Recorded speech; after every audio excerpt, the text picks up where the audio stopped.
এই যুদ্ধের দায়িত্বে আমি ছিলাম, ওই টোকাপাড়া ক্যাম্পের দায়িত্বে। তো হঠাৎ করে ইন্ডিয়ান আর্মির নির্দেশেই, মনে করো তাদের, আমাদের তো হাইকমান্ডে তারাই ছিল, তা তাদের নির্দেশে ওখানে আমাকে হাইড আউট বাদেই ওখানে আমাকে ক্যাম্পে স্থায়ীভাবে থাকার নির্দেশ দিল। তো সেখানে আমি মনে করে 25 জন ছেলে, আমাদের উইপেন্স ছিল মাত্র 11টা রাইফেল, হ্যাঁ, আর সম্ভবত 3টে মানে ওই SMG, তার একটা আমার ছিল, আর বাকি কয়েকটা গ্রেনেড, আর প্রতিটা রাইফেলের জন্য 2টা করে ম্যাগাজিন, আর SMGর জন্য 2টা করে ম্যাগাজিন, মানে একটা সীমিত আর কি উইপেন্স। তো এটা নিয়ে আমাদেরকে ওখানে ওপেনলি যখন যায়, নিশ্চয়ই তখন এই ইনফরমেশনগুলো তখন পাক সেনার কাছে চলে গেছে। আর এই অবস্থাতেই 12ই জুলাই সকালবেলা আমি ছেলেপেলেদের নিয়ে মোটামুটি নাস্তা থেকে তাদের বিপ করতেছিলাম যে রাতে আমাদের কোনো কী হবে, ওয়ার্ক হবে। হঠাৎ করে মনে করে দুপুরকালীন হঠাৎ ইনফরমেশন আসলো যে চতুর্দিক দিয়ে প্রায় 2 কোম্পানির মতো বা 3 কোম্পানির মতো, এরকম 2 কি 3, অতটা মানে 2 বা 300 খানের মতো আর চতুর্দিক দিয়ে আমাদের ঘিরে ফেলছে পাক বাহিনীরা। হ্যাঁ, তো এমন অবস্থাতে ইনফরমেশনটা আসছে যে আমরা তখন যে চতুর্দিক দিয়ে একটা প্রিপারেশন নেব, এই সময়টাও সে আমাদের দিতে পারে না। আমি তখন 3টা ভাগে বিভক্ত করে ফেললাম আমার এই 25 জন ছেলেকে, এবং এই স্বল্প রাইফেল অ্যামুনেশনের মধ্যেই 3টা ভাগ করে ফেললাম। আমাদের মধ্যে একটা লাইট মানে ছিল আর কি, যেটা LMG যেটা বলা হয়, লাইট মেশিন গান। এটা দিয়ে যে চালাইতে মোতালেব নামে, ওকে সরাসরি যেটা ওই যে বাংকার ছিল ওখানে ওকে অবস্থান সূত্রে থাকতে বললাম। তার এই পাশে গড়ের এই মাথায় আমি, আর গোলামগঞ্জকে গড়ের ওই মাথায় পাঠাই দিয়ে আক্তার নামে আমাদের সেকশন কমান্ডার ছিল, ওর কাছে 8টা ছেলে সহ 4টা রাইফেল দিয়ে গ্যানেট সহ এটা সামনে পাঠাইছি। রাস্তা একটা সামনে ছিল যেদিক ধরে ইন করবে, ওই জায়গাটা কভার। কিন্তু ওরা যাওয়ার পূর্বেই কিন্তু খানেরা সেখানে চলে আসছে, যার জন্য আক্তার ওখানে কোনো প্রোটেকশন দিতে পারেনি। পাশে পাট ক্ষেতের ছিল, ওখানে ঢুকে গেছে। কেমন তখন এই পাশ থেকে LMG ম্যান, আমরা কিন্তু ওপেন দেখতেছি এরা চলে আসছে। তখন একাধারে আমাদের গুলি চলতেছে যতটুকু আমাদের ক্ষমতা আছে। একটা পর্যায়ে তো LMGর গুলিও শেষ, আমাদেরও গুলিও শেষ। তো পক্ষান্তরে হলে কি, যে যতটুকু আত্মরক্ষার জন্য পারছে গড়ের এপাশে গড়ায় গিয়ে সেফ হয়েছে। শুধু আমরা 3 জন ব্যক্তি সেখান থেকে পালাইতে পারিনি। তার মধ্যে আমার LMG ম্যান, সে পাশে একটা ডোবার মতো পুকুর ছিল, সেখানে লাফ দিয়ে পড়ে গেছে।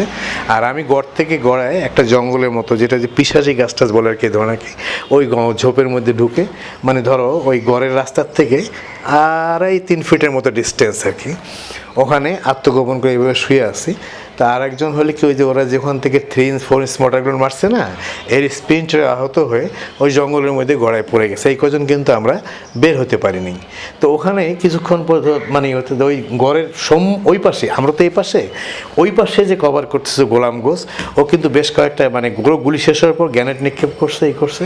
যখন কভার করতে পারেনি, খানারা ওকে হাতে হাতে ধরে ফেলছে। তো বেশ কিছু সে কিন্তু আমরা পরবর্তীতে রিপোর্টে জানতে পারছি বেশ কিছু খানও সে মারছে, এবং আমাদের গুলি তো বেশ কিছু পড়তে, কিন্তু লাশ কিন্তু একটা তারা রাখে না, মৃত্যু মানে নিয়ে গেছে সাথে সাথে।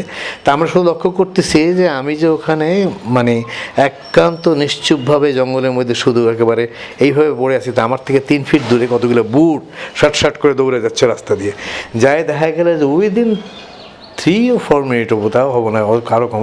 খুব তাড়াতাড়ি আমাদের একটা ক্যাম্প ছিল, ওইটা তাঁবুটা জ্বালাই দিল। আর 2টা এমনি ওই যে ওখানকার স্থানীয় মানে মেম্বাররা বা ইনফ্লুয়েন্স পার্সন আমাদের 2টা মোটরসাইকেল দিয়েছে হেল্পের জন্য, এই 50 হোন্ডা গাড়ি, তার একটা জ্বালাই দিল, আর একটা যেটা একটু নতুন কন্ডিশন ছিল ওটা নিয়ে চলে গেল। তো এরা চলে যাওয়ার পরও তখনই কিন্তু দীর্ঘক্ষণ আমি ওইভাবেই অবস্থানরতভাবে আসছি, যে একটা আতঙ্ক, একটাই যে আমি এখনই ওরা গেছে কিনা। ঠিক এই অবস্থা দিয়ে কিছু গ্রামের লোক এদিক সাথে কথা শোনা যাচ্ছে, আর কোথায় গেল, এই কেউ মরছে না, কেউ শোনা যাচ্ছে, হ্যাঁ খান্ডা তো চলে গেছে। এই শব্দটা যা পাওয়ার পর আমি তখন ওখান থেকে আসতে উঠে দেখি হ্যাঁ বেশ কিছু গ্রামের লোকের মানে তখন কিন্তু অলরেডি চলে গেছে। তখন আমাকে মানে সার্চ করে লাভ চলে আসছে, কেউ কে আছে, তখন চৌদিকে যে কোথাও নেই। তারপরে দেখি যে হঠাৎ যে ডোবাটা বললাম, যে ওখানে দেখি যে বুড় করে কতগুলো ফেনা মরতে। আমি দেখো তো কেন কোনো লাশ পড়ছে নাকি। তখন ওখানকার লোকজন দৌড়ায় দেখে যে LMG ম্যান যে আমাদের মোতালেব, ওকে তুলছে। সত্যি আল্লাহ যাকে বাঁচায়, সে তোলা মাত্র একটা বিকট চিৎকার, হ্যাঁ মানে ও মনে করছে খান বোধহয় তুললো। তারপরে দেখি যে ওর তখনও কিন্তু জীবন রয়ে গেছে আল্লাহর রহমতে, ও মানে হতভম্ব হয়ে গেছে। তখন আমি ওতেই মোতালেব, আমরা অনেকক্ষণ পর কিন্তু সে স্বস্তি ফিরে পেয়েছে, যে তখন বুঝতেছে যে হ্যাঁ মানে ও মানে দিক হারায় ফেলছে। হ্যাঁ, তো এই মতো অবস্থায় যাই হোক, তার পরবর্তীতে হলে কি, আমি কিন্তু ওই যে বললাম যে একটা আত্মচিৎকার শুনছিলাম, হ্যাঁ সেটা গোলামগঞ্জের আত্মচিৎকার। তো যাই হোক ওদিকে আমরা যাই দেখি যে গ্রামের লোক করে আপনাদের মানে ওই যে ওই ঘরের ওই মাথা এই মাথাতে আমি দুজনে এপার ছিলাম। তো আমরা আগায় গিয়ে দেখি গোলাম গঞ্জের মৃত্যু লাশটা পড়ে আছে, তো ব্যানর চার্জ করছে, এখানে যে হাত দিচ্ছিল এই হাতের এখান থেকে কাটেই স্বয়ং ব্যানরটা পেটের মধ্যে ঢুকে গেছে। হ্যাঁ, তারপরে যাই হোক ওই লাশটা নিয়ে তখন একটা স্বাভাবিক বুঝতেছেন আমার খুব ক্লোজ বন্ধু একদিকে ক্লাসমেট ছিল, সত্যি বলতে কেঁদেই ফেলছি আর কি। আর সেই অবস্থাতে তখন ইন্ডিয়ান আর্মিদেরও ইনফর্ম করা হয়েছিল। এর মধ্যে আবার একটা ঘটনা, আমরা কিন্তু একজন ইনফর্মার আগেই পাঠাইছিলাম, ওই যখন নাকি শুনছি খান আসছে যে ইন্ডিয়ান বিএসএফদের একটা সাপোর্টিং দেওয়ার জন্য।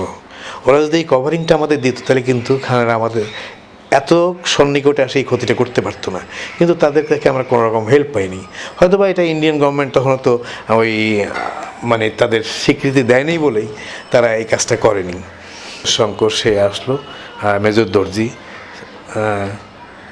দর্জি আসলো, তখন সবাই ঠবে আসলো, তখন তার লাশটা যাই হোক সে সময় তো ডিফেন্সে তো কোনো কাফন হয় না, তো আমরা কয়েকজনের গামছা দিয়েই ওখানে ওই এক হিন্দু ভদ্রলোক আর কি তার ওই জমিতেই তাকে সমাধিত করা হলো, করে ওইভাবেই রয়ে গেছে টোকাপাড়ার পাশে এক হিন্দু ভদ্র রাজেন বাবুর জমিতে। টোকাপাড়ায় যে অপারেশনটা হয় বা যে ঘটনাটা ঘটে, গেরিলা যুদ্ধের কৌশল অনুযায়ী কি এটা ঠিক ছিল কিনা আপনাদের অবস্থান? না, এটা কিন্তু মোটেও সঠিক বলা যাবে না, কারণ আমরা তো তখন অ্যাকচুয়ালি সত্যি কথা বলতে কি আমাদের হাই অথরিটির নির্দেশেই চলি। এটা নিয়ে কিন্তু সেই সময় যে কর্নেল সেন আসছিলেন, বাঙালি ভদ্রলোক যদিও, এবং ওই যে হাইকমান্ডে যে আমাদের ছিল ব্রিগেডিয়ার সুদবার নাম তো শুনছেন, তারাও কিন্তু বলছে যে এটা সঠিক হয় নাই, যে আমাদের যে নির্দেশটা দিচ্ছিল মেজর শঙ্কর, হ্যাঁ, বা মেজর দর্জি যে এই হাইড আউট করার জন্য গেরিলা যুদ্ধে এই স্বল্প শক্তি দিয়ে স্বল্প উইপেন্স দিয়ে বিরাট শক্তির পক্ষে ওপেন ক্যাম্প করা, অ্যাকচুয়ালি এটা বরং দারুণ ভুল বললেও ভুল হবে না। আসলে ছেলেটা অত্যন্ত জলি ছিল। আমার খেয়াল আছে গোলাম গঞ্জের ওকে আমরা হলে কি, যেমন আমাদের হলে কি আমি যেমন কোম্পানি কমান্ডার হিসেবে ওখানে দায়িত্ব ছিলাম, পাশাপাশি হলো কি ইনফরমেশন কালেকশনের জন্য ওরা কিন্তু সিকিউরিটি বেস হিসেবে জুনিয়র লিডার বলা হতো, ঠিক আছে। তখন গোলামগঞ্জের পরিবর্তে কিন্তু আগে আমাদের জব্বর ভাই আসছিল, ঠিক আছে। সেখানে গোলামগঞ্জ সদিচ্ছায় কিন্তু যেহেতু আমার সাথে সে ক্লোজ, সে সদিচ্ছায় কিন্তু সে এখানে চলে আসলো, তখন জব্বর ভাইকে ওখান থেকে পাঠিয়ে দেওয়া হলো, এবং দুইজনে কিন্তু আমরা মানে একটা ওখানে অসত্য গাছ ছিল তার নিচে প্রায় বসে 2-3 দিন ছিলাম, তো 3-4 দিনের মতো, তাই প্রায় রাতেরবেলা শুয়ে আলাপ করতাম যে দেশ স্বাধীন হবে একদিন, আমরা স্বাধীন বাংলায় বাস করব, আমরা স্বাধীনতা ফিরে পাবো, আমরা তখন বাংলার মানে সত্যি কথা বলতে কি যে স্বাধীন যুবক এই যে দাবিটা নিয়ে বা স্বাধীন নাগরিক এই দাবিটা নিয়ে দাঁড়াবো, এটা একটা পরিতৃপ্তি পূর্বের থেকে একটা অনুভূতি তো হইতাম যে বিজয়ের পর নিশ্চয়ই আমরা হয়তো নাও থাকতে পারি, এটাও বলতাম মাঝে মাঝে, কিন্তু আমাদের উত্তরসূরি তো পাবে বা আমাদের ভাই বোনেরও তো পাবে, যে এই একটা আমাদের এই উক্তিগুলো নিয়ে কিন্তু আমরা আলোচনা করতাম। মাঝে মাঝে আবার হলে কি বাপ মায়ের কথা উঠতো, ওরা কোথায় আছে কে না আছে, ভাই বোনদের কথা, আত্মীয় স্বজন। তো আমার সাথে হলো কি ওই ম্যাক্সিমাম সময় আমরা দুইজনে গিয়ে আলাপ করতাম, আবার ছেলেদের নিয়ে খাওয়ার সময় কিছু কৌতুক পর্যায়ে আলাপ করতাম, তাদের উৎসাহিত করতাম যুদ্ধে, এবং তাদেরকে কথা বললাম যে তোমরা দেখো এই স্বল্প আস্তে আস্তে আমরা নিশ্চয়ই আরও প্রসার লাভ করবো যুদ্ধে, বিজয়ের দিকে আমরা আগায় যাব, এবং ডেফিনেটলি আজকে হয়তো আমরা উইপেন্স সেরকম পাচ্ছি না, কিছুদিন পর হয়তো আরও বেশি পাবো। হ্যাঁ, পারদর্শিতা অর্জন করে একদিন দেখবো যে আমরা ঠিকই পাক বাহিনীদের হটাই দিয়ে আমাদের দেশ ফিরে আসছি।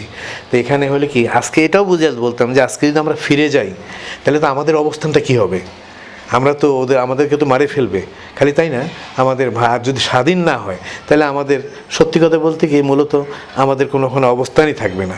গোলাম গাউস, যোদ্ধা গোলাম গাউসকে কেমন দেখেছেন?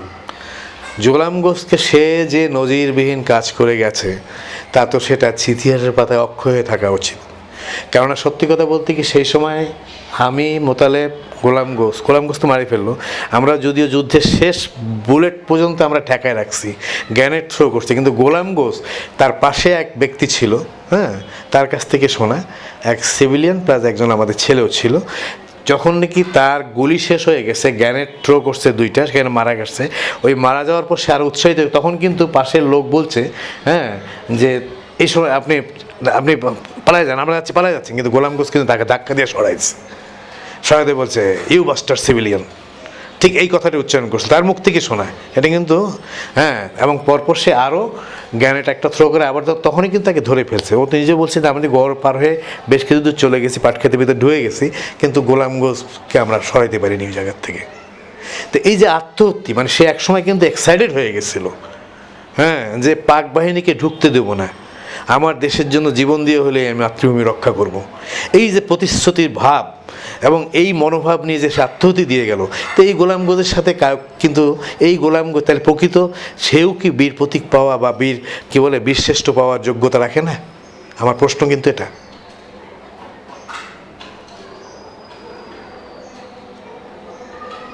রংপুরের ছেলে গোলাম গাউস, কতটুকু দেখেছেন তাকে? আমি তো ব্যক্তি জীবনে বহুদিন থেকে দেখেছি। আমার তো সে বললাম না, একাধারে সে আমার মানে রংপুরের ছেলে। যদিও আমি রংপুর কলেজে পড়তাম ও কারমাইকেলে পড়তাম, কিন্তু আমাদের পূর্ব পরিচিত ছিল। সেক্ষেত্রে গোলাম গোসকে আমি দেখছি যে সাধারণ একটা ছেলের, যেমন আমি বলছি মুক্তিযুদ্ধে সে দেশের তাগিদে যুদ্ধ করতে আসছে। ব্যক্তি গোলাম গোস অত্যন্ত সবার সপ্রিয় ছিল, তার পরিবারে কি বন্ধুবান্ধব কি সবার কাছেই। শুধু কেন? তার চারিত্রিক বৈশিষ্ট্যের জন্যই। আচ্ছা, যেদিন দাফন করা হলো এবং রাজেন বাবুর প্রসঙ্গটা আরেকবার যদি রিপিট করেন, দাফনের সাথে রাজেন বাবুর সম্পর্ক। আচ্ছা, এবার বলি। তখন তো মারা গেল পাশেই, তখন আমরা এখানে আসতে পাশেই কিন্তু ইন্ডিয়ান বর্ডার, ঠিক আছে। একটা পর্যায়ে ওরা চলে আসলো এই পাশে, মনে করি যে গড়টার একটু মনে করো যে 50 গজ ও পাশে রাজেনবাবুর জমি। এটা কিন্তু একেবারে টোকাপাড়া ক্যাম্পের থেকে কাছে। তো গড়টার থেকে মনে করো 100 বা 50 গজ দূরেই, গড়টার থেকে আর কি, যে গড়ের ছিল ওখান থেকে মানে টোকাপাড়া ক্যাম্প থেকে ওখানে বেশ কয়েকশো গজ হবে। তা সেখানে তখন রাজেনবাবু তার ছেলেপেলেরা চলে আসে। তখন সবাই আমরা ডিসিশন নিয়ে যে কবর, তখন হলে কি এখানে যে আমাদের এলাকায় কবর দেওয়ার মতো এই লোকগুলো তো আমাদের জানা ছিল না কার জমি। তখন রাজেনবাবুর থেকে বললো যে দেখেন আজকে আমার ইন্ডিয়ার জমিতে দিল, আপত্তি এই জন্য নাই যে এটা আমাদের সংরক্ষণে থাকতে দেবা, যদি কোনো কালে আপনারা যদি এটাকে সংরক্ষণ নাও রাখতে পারেন বা পাকবাহিনীতে কেউ তোলার টেন্ডেন্সি নেয়, তাও কিন্তু আমার এলাকাতে পারতেছে না।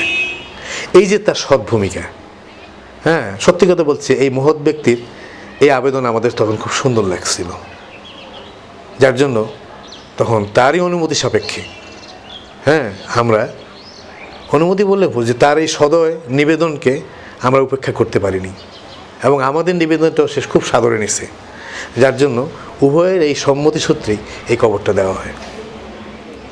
তো এই জন্য আমি রাজেনবাবুকে অনেক বড় প্রাণের, সে কিন্তু এই এলাকার প্রধান না অধ্যক্ষ যেন ছিল এরকম ইন্ডিয়ান যেটা বলে আর কি, যাই হোক, তার এই বিশাল আত্মিক মনের আমি আজও শ্রদ্ধা জানাই। কারণ দেশের এরকম একজন বীর যোদ্ধা কেন দেশের বাইরে শুয়ে থাকবে? 3.5 হাত মাটির যদি একটা মূল্য দিয়ে যদি তার সংরক্ষণের ব্যবস্থা করে, তাহলে আমাদের দিক থেকে একটা পরিতৃপ্তি অর্জন করব। হ্যাঁ, আমার একটা দৃশ্য আজও খেয়াল পড়ে। সেদিন আমরা অবস্থান সূত্রে সোনারবানেই ছিলাম হাইডআউট করে, দিনের বেলা। তো দিনের বেলা তো আমরা সাধারণত মুভ করি না, হাইডআউট মানে নিজেকে তো আত্মগোপন করে রাখা। এই অবস্থাতে শুনতে পারলাম যে ওই এলাকায় মানে হ্যাঁ প্রায় 4 জন খান ঢুকছে গরু ছাগল ভেড়া এ সমস্ত নিয়ে যাওয়ার জন্য, এবং পক্ষান্তরে নাকি তারা একটা মেয়ে বা মানে একটা যাই হোক একটা যুবতীকে নিয়ে যাওয়ার মানে খুব একটা। তখন সেই অবস্থাতে আমার সাথে কিন্তু আমাদের যে মানে সদ্য মাহবুব ভাইও ছিল, সে তো আমাদের কয়েকটা কোম্পানির হেডে ছিল। তো সেই মাহবুব ভাই তখন বলে যে না, অ্যাটাক করতে হবে, 4 জন আসছে এমন কোনো বড় ঘটনা না। তখন সে আমাকে কভারিংয়ে রাখে, সে কিন্তু আরও 2 জন, আমরা তখন সবাই মার্চ করতে আরম্ভ করলাম, বলে পিন্টু তুমি এই সাইডে কভার করো, আর আমি ডাইরেক্ট অ্যাসেল্ট করতেছি। সে একটা গ্রুপ নিয়ে ওখানে অ্যাসেল্ট করতে গেল। তো এই অবস্থাতে কিন্তু এই যে খান আসছে, হ্যাঁ, এই যে মনে করো তাদের প্রবণতা বাঙালি মেয়েদেরকে মানে দ্বিধা মানে কী বলে একেবারে মানে যেটাকে বলা হয় একটা অশালীনতার ব্যাপার না, যে ধরে নিয়ে যাওয়া, তারপরে যে গরু ছাগল নিয়ে যাওয়া, এই যে মানুষের যে একটা আতঙ্ক, বিভিন্ন জায়গায় মানে মেয়ে লোক কি পুরুষ কি ছোটাছুটি করে যে যেখানে পারতেছে আত্মগোপন করতেছে। তো এই অবস্থাতে আমরা কোনো সমাজ করতেছি, ঠিক আছে। তখন মাহবুব ভাই তো ওখানে গিয়ে সামনে অ্যাসেল্ট করলো, আমরা পিছিয়ে এই পাশে। তখন কিন্তু গুলাগুলি বিনিময় এক পর্যায়ে কিন্তু মাহবুব ভাই ওখানে একটা খানকে মারতে সক্ষম হয়েছে, হ্যাঁ, এবং এই মেয়েটাকে রক্ষা করতেও পারছে।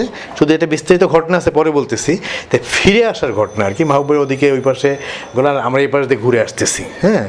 তখন হঠাৎ একটা মানে ওই যে যেটাকে বলে বুক ফাটা আর্তনাদের একটা কথা শব্দ আছে না, মানে একটা বাঙালি মাতা তার সন্তান হারাবার যে মানে একটা আত্মচিৎকার, এরকম একটা শুনে আমরা আগায় গেলাম, তো দেখি যে এক মহিলা একটা বাচ্চা সামনে রেখে, মৃত বাচ্চা সামনে রাখে, সে মানে কোনো হয়ে গেছে আর কি, একটা চিৎকার দিয়ে বা মাঝে মাঝে ডুকরে উঠতেছে, এই কী হলো এই হলো।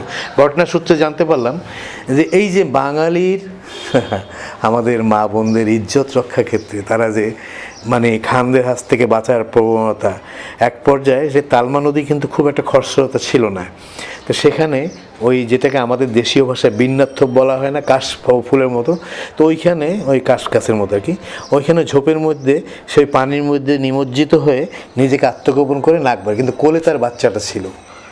সত্যি কথা বলতে কি, সে খেয়াল করে নেই যে পানির মধ্যে বাচ্চার শ্বাস প্রশ্বাস সম্পূর্ণ বন্ধ হয়ে গিয়ে মারা গেছে, সে কিন্তু ভ্রুক্ষেপ করে নেই, সে শুধু ইজ্জত বাঁচাবার খানদের রক্ষার হাত থেকে সে তখন ব্যতিব্যস্ত ছিল। একটা পর্যায়ে যখন খান চলে গেছে, উঠে থেকে বাচ্চা মারা গেছে। তো এই যে বাচ্চা হারাবার যে বেদনা, হ্যাঁ, মাতৃকোষ থেকে যে বাচ্চা সদ্য প্রস্ফুটিত বাচ্চা চলে গেল, তার যে মানে ক্রন্দন ডুকরে ডুকরে, তো সেই জিনিসটা কিন্তু আমি আজও ভুলি নেই, যে এর থেকে কি বেদনাপূর্ণ কিছু হইতে পারে। তো এই দেশ স্বাধীনতার জন্য আজকে আমার মা কি, বোন কি, ভাই কি, বন্ধু কি, বাঙালিদের যে আত্মহতি, তা এ তো আসলে ইতিহাস লেখার মতো আমার মনে হয় যে মানে পাতা শেষ হবে না। হ্যাঁ, মানুষের স্যাক্রিফাইস বলতে গেলে তো ব্যাপকভাবে বলতে হয় এই কারণেই, যেমন ধরো প্রথমে তোমাকে আমি বলি, তোমাকে তুমি বলে বলছি এই জন্য, তুমি ছোটো বয়সে, যে স্বাধীনতা যুদ্ধে ওপার থেকে একটা অ্যাপ্রক্সিমেটলি হিসাব করা হয় যে 1.5 কোটি লোক বোধহয় এই পাশে আসছে, তাই না? আর বাকি লোক তো এই পাশে 7.5 কোটির মধ্যে 6 কোটি লোক এই পাশে ছিল। কিন্তু জানো, সত্যি কথা বলতে কি, আমাদের মুক্তিযুদ্ধের যদি পক্ষান্তরে সহযোগী সূত্রে পায়ে থেকে, তাহলে ভিতরের লোকগুলোকে পাইছি। কারণ কি, আমরা বাংলা স্বাধীনতার সপক্ষে ব্যক্তি ছিল বেশি, তো তাদের বাড়িতেই থাকতাম হাইড আউট করে, তাদের সহযোগিতা মানে তারাই গাইড করতো আমাদের রাস্তাঘাট চিনাইতে, তাদের সহযোগিতা আমরা খানদের ক্যাম্প অ্যাটাক করতাম, তাদের সহযোগিতা আমরা ব্রিজ উড়াইতাম, তাদের সহযোগিতা আমরা ওয়্যার কানেকশন মানে ডিটাচ করে দিতাম। তো এই যে, এবং খালি তাই না, এই সমস্ত করে যাওয়ার পর তারপরে যে পরবর্তীতে পাক সেনারা তাদের বাড়িঘরের উপর যে অত্যাচারটা চালাইতো, তাহলে স্যাক্রিফাইসটা তাদের কীরকম চেয়ে বলা যায়? সাধারণ জনগণদের এই স্যাক্রিফাইসের কথা কিন্তু আমি মুক্তিযুদ্ধ এটাই বলবো না। আমাদের তো হ্যাঁ সক্রিয় ভূমিকা ছিল যুদ্ধে, কিন্তু তাদের এই যে যেটাকে পরোক্ষ সাহায্য, আমি এটা প্রত্যক্ষ বললেও ভুল হয় না, পরবর্তীতে তার রেজাল্ট, আমরা তো চলে গেছি যুদ্ধ করে, আমরা চলে গেছি একটা মানে খানের ক্যাম্প ডিস্ট্রয় করে, আমরা একটা ব্রিজ ডিটাচ করে চলে গেছি বা ধ্বংস করে, তার পরবর্তীতে ওই এলাকার একাধারে যে নিধনটা হয়েছে, তো এই জিনিসগুলো তো তারা চরমভাবে সহ্য করছে। তাইলে এখানে বাঙালি সবারই আত্মহত্যা আছে। মানে হাইড আউটটাকে যদি টোটাল একটা হাইড আউট এবং হাইড আউট সংলগ্ন এলাকা এবং চরিত্রগুলোকে যদি একটা ক্যানভাস হিসেবে ধরি, ছবির ক্যানভাস, তাহলে সেখানে কি কি ছবিগুলো আপনি তুলে ধরবেন? আচ্ছা, হাইড আউট শব্দটার অর্থ হচ্ছে কি, যে আমাদের নিজেদের আত্মগোপন করে, সে ডিফেন্সের কাছে হোক বা খানদের বললাম না যে নিজেকে সম্পূর্ণ আত্মগোপন করে একটা অবস্থান আমরা করে নিতাম, বাছে নিতাম, সেখানে আত্মগোপন করে রাতের বেলা সুযোগ বুঝে আমরা আমাদের কার্যসিদ্ধি লাভ করতাম যুদ্ধের। পক্ষান্তরে যুদ্ধে জয় করে ফিরে আসার সময় মনে করো যে আমরা একটা ট্রলি মানে খানদের একটা ক্যাম্প ধ্বংস করছি, হ্যাঁ, অথবা আমরা একটা ব্রিজ উড়ায় ফিরে আসার সময় কিন্তু আমাদের একটা স্বতঃস্ফূর্ত ভাব থাকতো। তো সেই সময় হয়তো দেখা যেত যে আমি হয়তো অনেক সময় স্টেন গানটা ওই কী বলে মানে গিটার পর্যায়ে নিয়ে, হ্যাঁ, ওই দেশাত্মবোধ গান গাইতে গাইতে ফিরতেছি, আর ছেলেরা হয়তো সাথে তাল দিচ্ছে কেউ, যে এই যে একটা আমাদের একটা ভাব যে আমরা আজকে মানে একটা অংশ তো জয় হয়ে আসলাম বা একটা কাজ করে আসলাম, যে এই জিনিসগুলো আমাদের হাইডের মধ্যে কিন্তু থাকতো, এবং তাদের মধ্যে একটা আমাদের মধ্যে একটা প্রবণতার সৃষ্টি হতো, একটা উদ্বুদ্ধ সৃষ্টি হতো, এবং আমরা আরও উদ্যোগ নিতে পারতাম যে কালকে এর থেকে বড় একটা অপারেশন হয়ে যাবো। তো এই জিনিসগুলো হাইডাউট ক্ষেত্রে আমাদের আরও অনেক পরিলক্ষিত করার মতো জিনিস আছে, এবং এই সমস্ত স্মৃতিতে ভাসবে একটার পর একটা। তা আমি শুধু এটুকু তোমাকে বললাম আর কি। আচ্ছা, একটা কথা আছে যে এরকম যে হেসে সংসারটাকে হালকা রাখা একটা বিরাট মানে কঠিন কাজ, তো তো এই দায়িত্বটা আপনি পালন করতেন হাইড আউটে? হ্যাঁ, বাস্তব সত্যি কথা কি এমন, আমি তোমাকে খুলে বলি, বাপ মা ভাই বোন তখন তো বিয়ে করিনি তাই না, সবার থেকে বিচ্ছিন্ন হয়ে আমি চলে আসছি যুদ্ধে। এবং তারা অবস্থান সূত্রে কতটুকু আসছে তুমি কি জানো? এর আগে একটা ছোট্ট ঘটনা তুমি বোধহয় অবলোকন করছো বইয়ের মধ্যে, যে খানরা জানে গেছে যেখানে পিন্টু আর মাহবুব নামে দুই ব্যক্তি রংপুর থেকে আসছে, তো নিশ্চয়ই আমার পরিবার তাদের কাছে ওপেন হয়ে গেছে। সো আমাদের কাছে কিন্তু তখন এই জিনিসটা অনুভূতিত হইতাম যে বোধহয় আমাদের ফ্যামিলিকে মারিয়ে ফেলছে, কারণ আমাদের যখন পরিচয় পাওয়া গেছে। So it was easy case from এই মানে বিস টাইপ অফ খান আর কি। তো এদের পক্ষে এটা তো কোনো কঠিন ব্যাপার না। তখন হলে কি আমরা কিন্তু তখন নিজেকে ওই যে বললাম না যে আমাদের ভিতরে একটা চরম বেদনা আছে সত্য, কিন্তু এটাকে বা আমাদের যেহেতু আমরা তো ওইখানে মনে করো যে আমাদের 116 জন ছেলের মধ্যে মনে করো আমরা তো তাদের নেতৃত্বে ছিলাম, বিশেষ করে আমি আর মাহবুব ভাই, তাই তো মাহবুব ভাই তো 6টা কোম্পানির এক্সচেঞ্জে সে লিডার মানে শীর্ষে ছিল সে।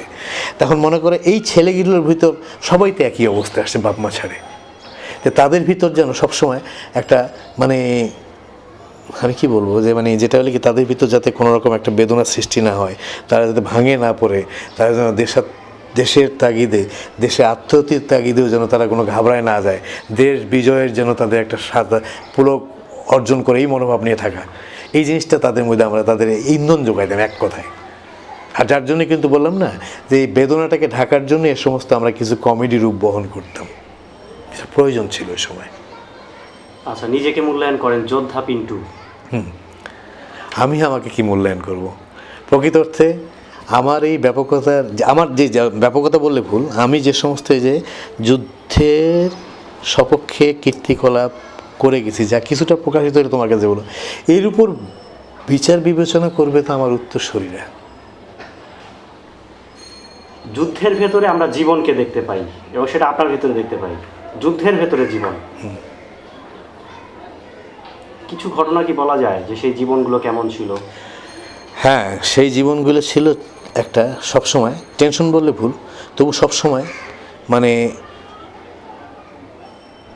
মুহূর্তে মুহূর্তে মানে আতঙ্ক বললে ভুল, যে সবসময় একটা মানে সজাগ থাকা মনোভাব, হ্যাঁ, আর সবসময় একটা প্রস্তুতির মনোভাব, আর সবসময় বিজয়ের তাগিদেই নিজস্বের উপর যথেষ্ট সাহস সঞ্চয়ের মনোভাব, এই জিনিসগুলো তখন আমাদের ভিতর আমরা সঞ্চয় রাখছি সত্যি কথা বলতে এই সময়। আপনাদের উদ্দীপনার উৎসটা কি ছিল বা শক্তির উৎসটা কি ছিল? আমাদের উদ্দীপনার উৎস এটাই ছিল যে দেশ আমাদের স্বাধীন হবে, আমরা স্বাধীন দেশের নাগরিক হব। মুক্তিযুদ্ধ কি মেসেজ বহন করে? মানে মুক্তিযুদ্ধ কি ধরনের বহন করে, বাণী বহন করে, বা মুক্তিযুদ্ধ একটা চলমান প্রক্রিয়া? মুক্তিযুদ্ধ চলমান প্রক্রিয়া, ঠিক আছে, আমি স্বীকার করি। প্রতিটা দেশে দেখা গেছে যার উৎখাত থেকে শুরু করে তোমার বিভিন্ন দেশে স্বাধীনতার সপক্ষে কিন্তু মুক্তিযুদ্ধের সৃষ্টি হয়েছিল, এবং কি এক পর্যায়ে স্বদেশী আন্দোলন মুক্তিযুদ্ধ হিসেবে পরিগণিত হয়, তাই নাকি? এখন মুক্তিযুদ্ধ কিন্তু ইতিহাস বহন করে। মুক্তিযুদ্ধদের প্রত্যাশী সূত্রে পরবর্তী দেশ কতটুকু সংগঠিত হলো, এটা যদি তাদের মানে পাওয়ার সপক্ষে তারা খুঁজে না পায় তার সঠিক রূপ, তাহলে কিন্তু সেই যুদ্ধের ইতিহাস স্মরণ হয়, কিন্তু বাকশক্তি হারায় ফেলার মতো নির্বাক থাকতে হয়, যা বর্তমান আমাদের অবস্থা। যে মুক্তিযুদ্ধের মধ্যে আমাদের প্রকৃত ভূমিকা কী ছিল? দেশ স্বাধীন হয়েছে, সত্যি কথা। দেশ স্বাধীনের পথে আমরা কি প্রত্যাশী ছিলাম? সুন্দর শান্তিপূর্ণ দেশ, প্রত্যেকের হাসি, প্রত্যেকের খুশি, এদেশের মানুষ স্বাধীন দেশে যা সক্রিয়ভাবে পাওয়া উচিত, তাই কি পাইছে? আজও কি দেশের সেই সুন্দর ভাব সৃষ্টি হয়েছে? তাহলে দেশে আজ কেন এত হানাহানি? আজ কেন দেশের আজকে প্রকৃতির ক্ষেত্রে অভাব অনটন? আজকে কেন দেশে অরাজকতা? আজকে কেন দেশে এই যে অপ্রতিষ্ঠিত ভাব? এটা তো মুক্তিযুদ্ধ চায়নি। তো এটা আমার মনে হয়। আর আজকে জিনিস কি, আর একটা আমার প্রশ্ন, যে মুক্তিযুদ্ধের বিপক্ষে যারা কাজ করছে, তা সেই ব্যক্তিরা যদি আজকে দেশ শাসনের বিশেষ ভূমিকায় অবস্থান থাকে, তাইলে আমরা কি পাইলাম যুদ্ধের পর, এই শেষ স্বাধীনতার পর? তাইলে যেই ব্যক্তিগুলো এদেশে যাদের জায়গা হওয়া উচিত না, তারা আজকে ক্ষমতায় অধিষ্ঠিত। তাহলে আমার মনে হয় আমাদেরও ব্যর্থতা এটাই, যে আমাদের উত্তরসূরিদের কাছে এটা সম্পূর্ণভাবে আমরা বোধহয় তাদের মানে বুঝাই দিতে পারিনি। তা আমার উত্তরসূরির কাছে এটাই দাবি যে প্রকৃত অর্থে এই সমস্ত চিহ্নিত ব্যক্তিগুলোকে তারা খুঁজে বের করে অন্তপক্ষে এদেশের যে তারা বিপক্ষে কাজ করছে, মুক্তিযুদ্ধের বিপক্ষে এরা কাজ করছে, স্বাধীন বাংলার তারা কোনোদিন চায়নি, তো এই ব্যক্তিকে চিহ্নিত করে তাদের সেই প্রকৃত শাস্তি পাওয়ার একটা সুব্যবস্থা নেই। যেহেতু বাংলাকে যদি ভালোবাসি, তো এই পর্যায়ে যদি তুমি আমার সেইকালীন তোমার জন্ম হইতো, তো তুমি যদি প্রকৃত বাংলার ছেলে হইতা, দেশের তাগিদে তুমিও কিন্তু আমার মতো মুক্তিযোদ্ধা হিসেবে সৃষ্টি হইতা। হ্যাঁ, বিপক্ষীয় সংখ্যা কিন্তু এই দেশে খুব বেশি ছিল না, তোমাকে একটু আগে আমি কিন্তু বিশ্লেষণ করছি। যুদ্ধে যারা যায়নি এদেশে ছিল তারা কিন্তু আমাদের সহযোগী ছিল, বলিনি তোমাকে কথাটা? হ্যাঁ, তো তাদেরকেও তো মুক্তিযোদ্ধা হিসাবে, তাহলে আমি বলবো যে এই 7.5 কোটি লোকের মধ্যে তুমি মুক্তিযোদ্ধা, যেমন আমরা হইলো অস্ত্র চালাবার ভূমিকার সূত্রে, হ্যাঁ, মুক্তিযোদ্ধাকে নিয়ন্ত্রিত করছি, ঠিক আছে, কিন্তু আমাদের সহযোগী সূত্রে এদেশের নাগরিকরা 3 ভাগই তো সহযোগী ছিল, বেশি ছিল আমার ইতিহাস 80%। তো তারাও কিন্তু সহযোদ্ধা আমার দৃষ্টিতে। তো এই যে মুক্তিযোদ্ধাদের প্রত্যাশা সূত্রে দেশ আজকে সেই জিনিস পায়নি। তা আমার শুধু এইটুকুই তাগাদা তোমাদের উত্তরসূরিদের কাছে, যে এই মুক্তিযুদ্ধকে যারা নস্যাৎ করতে চাইছিল, অন্তপক্ষে এদেরকে আমাদের শাসন ব্যবস্থা দিক থেকে বা আমাদের দেশের এই বিশেষ বিশেষ ভূমিকার থেকে তাদের বিতাড়িত করা। আমি এটা চাবই মৃত্যুর আগ পর্যন্ত। দীর্ঘ 35 বছর পরে মুক্তিযুদ্ধের সেই দিনগুলোর দিকে যদি তাকান, তাহলে কি মনে হয় যে আমাদের ভুলগুলোর জায়গা কি কি ছিল, বা আপনি কিভাবে সেই সমস্যাগুলোকে চিনতে, কেন আমরা আমাদের কাঙ্ক্ষিত জায়গাটায় পৌঁছাতে পারলাম না, মানে ট্রেনটা কেন স্টেশনে গেল না, মানে 35 বছর পরে এই বয়সে এসে আমাদের কি কি স্খলন বা কি কি আপনি কারণগুলোকে চিহ্নিত করবেন, ভুলগুলোকে জাতির? হ্যাঁ, 1 নম্বর ভুল আমি খুব সংক্ষেপে বলতেছি। যেমন অ্যাপ্রক্সিমেটলি একটা হিসাব আছে, স্টুডেন্ট বা সাধারণ লোকদের থেকে যারা যুদ্ধে গেছে তাদেরকে এফএফ বলতো, ঠিক আছে, আর সৈনিক, পুলিশ, আনসার আর ইপিআরদের থেকে যারা, ওই যে সৈনিক মানে ইপিআর, তারা যারা গেছে তাদেরকে বলা হয়তো এমএফ। তো এমএফ আর এফএফের সংখ্যা ছিল অ্যাপ্রক্সিমেটলি 1 লাখ, মানে তোমার 80,000 এফএফ আর 20,000 হচ্ছে এমএফ, মানে মুক্তি। এমএফ মত হচ্ছে মুক্তি ফৌজ, আর এফএফ অর্থ হচ্ছে ফ্রিডম ফাইটার, ঠিক আছে। তা এখন এটা কিন্তু পরবর্তীতে দেখা গেছে যে আমাদের অরিজিনকে নষ্ট করার জন্য যেখান থেকে হোক, আমি মনে করবো এটা আর কি, সেখানে 12 লক্ষেরও অধিক সার্টিফিকেট দেওয়া হয়। তাহলে কারা আসল কারা নকল, এটা কি করে তাহলে নির্ণয় করা সম্ভব? তাহলে একটাই ওয়ে ছিল, সেখানে হলে কি আমাদের বুকের মধ্যে যে বিরাট নাম্বার, সিলেটের মধ্যে নাম্বার দিয়ে একটা ফটো তোলা হয়েছিল, সেটা যদি সার্টিফিকেটের সাথে সংযোগ করা হয়তো, তাহলে কিন্তু প্রকৃত মুক্তিযোদ্ধা বাইর হয়ে আসতো, ঠিক আছে। এখন হলো কি, সেখানে দেখা গেছে এটা একটা চরম ভুল। তাহলে মুক্তিযোদ্ধাদের দেখা গেল যে সক্রিয় ভূমিকা গ্রহণকৃত মুক্তিযোদ্ধারা তারা কিন্তু ওদের সামিলেই চলে গেল। কে আসল, নিজেকে যে আমি সঠিক মুক্তিযোদ্ধা হিসাবে দাবি করে বলবো, সেটার ব্যাপারে তো আমরা মানে নিশ্চুপ থাকি। এখন মনে করো যে আমি কয়েক আগে শুনছি, মনে করো ফিরে আসার পূর্বে, যে রাজাকারদের সাথে ছিল, পরবর্তীতে তার হাতে মুক্তিযুদ্ধের সার্টিফিকেট দিয়ে পরবর্তী সে নিজে মুক্তি, এমনও দেখা গেছে এরকম ব্যক্তি সংবর্ধনাও পাইছে, রাজাকার ছিল মুক্তিযুদ্ধ সংবর্ধনা পাইছে, এটা পাইছে তো, এরকম ইতিহাস আছে। তাহলে এই জিনিসগুলো যদি আমরা বললাম যে আমাদের উদ্ঘাটন করার জন্য কিন্তু এটা বলা হয়েছিল যে আমাদের সার্টিফিকেটের সাথে ওই নাম্বার অ্যাড করে দেওয়া হোক। তখন ইন্ডিয়ার থেকে নাকি একটা গেজেট আসছে, এটা কতদূর সঠিক আমি জানি না, তবে আমি কিন্তু সত্যি কথা বলতে কি, গেজেট নাম্বার আমি যদিও পাইছি, তবুও দেখা গেছে গেজেটে যত আসছে এত মুক্তিযোদ্ধা তো ছিল না। যাই হোক, এটা আলাপ সাপেক্ষে, এটা সঠিক হইতে পারে। এখন এখানে তো আবার সত্যি কথা বলতে কি, ওপারে যারা গেছে তারা অনেকে মুক্তিযুদ্ধ হিসাবে দাবি জানাইছে, মানে রণক্ষেত্রে না থাক।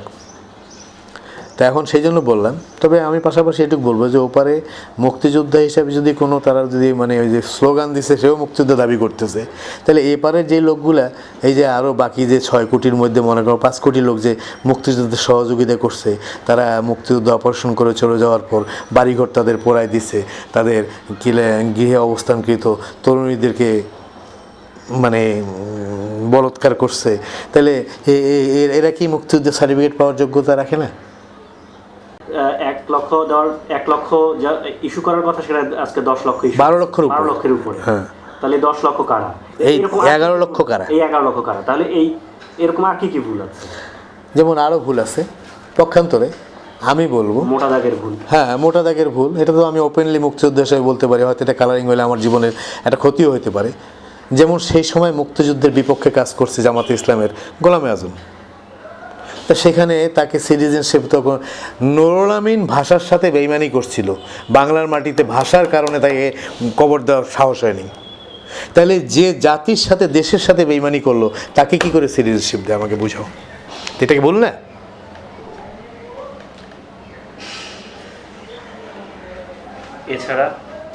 এছাড়া আরও মনে করো, হ্যাঁ এছাড়া আরও বলবো যে সমস্ত কলাবার্স ছিল, ঠিক আছে, যারা চিহ্নিত কলাবার্স তাদেরকে আবার ক্ষমতায় নিয়ে আসা, সেটা জামাত ইসলাম থাক মুসলিম লীগ থাক, তাদেরকে ক্ষমতায় অধিষ্ঠিত করে আবার দেখা গেছে যে তাদের স্বরূপ ভূমিকা আবার এখানে শাসন নিয়ন্ত্রণ সূত্রে বের হয়ে আসছে। আজকে কোন ঠাসা হয়ে গেছে প্রকৃত মুক্তিযোদ্ধাদের। তুমি গ্রামেগঞ্জে যায় দেখো, অনেক মুক্তিযোদ্ধা খাইতে পারে না, অনেক মুক্তিযোদ্ধা চিকিৎসার অভাবে মারা গেছে। খোঁজ নিয়ে দেখো নাগেশ্বরীর একটা মোশাররফ নামে এক ব্যক্তি চিকিৎসা না করতে পেরে মারা গেছে। এরকম বহুত ঘটনা আছে। মুক্তিযোদ্ধাদের সবকে কি বললাম যে গোলাম গোসকি এত বড় আত্মহত্যা দেওয়ার পর সে কি বীর শ্রেষ্ঠ বা বীর বিক্রম বা বীর প্রতীক কিছুই পাওয়ার যোগ্যতা রাখে না। অথচ মুক্তিযুদ্ধে সেই রকম ভূমিকা না থাকা সত্ত্বেও কিন্তু অনেকের প্রতীক পাইছে। কারণ এগুলা ইতিহাসের অন্তরালে ডুবে যাবে। আচ্ছা, মুক্তিযোদ্ধা মোশাররফের কাহিনী এইটা যদি বলেন, তার পরিণতিটা যদি বলেন শেষ। হ্যাঁ, ওই যে বললেন যে চিকিৎসার অভাবে মারা গেছে, এইটা যদি বলেন। হ্যাঁ, আমি প্রকৃত অর্থে আমি যতটুকু জানছি সে ঠেলা গাড়ি চালাইতো। একটা পর্যায়ে যেমন বয়সকালীন তখন তার ক্ষমতা হয়ে ওঠেনি, তখন সে অসুস্থ হয়ে পড়ার পর ওই এলাকাধীন হসপিটালের না একটা গ্রাম অঞ্চলে কতটুকু কী দামি হসপিটাল থাকতে পারে, ওখানে ধুকে ধুকে মারা গেছে, অসুস্থতা নিয়ে এসে মরছে। পরবর্তীতে আমরা জানছি গিয়ে, আমি এক পর্যায়ে কিছু তাকে সাহায্য করে আসছিলাম, তা আমাদের বা ক্ষমতার কতটুকু। তার নাম কি মোশাররফ না? হ্যাঁ, আমরা মোশাররফ পাগলা করে ডাকতাম। একটু হিউমিজ এগুলো কিন্তু আমাদের মানে চালাইতো, টুইন্স মোটর চালাইতো, শক্তিশালী ছিল, একটু ঝোঁকের ছিল, তো ওকে আমরা কি করে মোশাররফ পাগলা করে দেখাইতাম।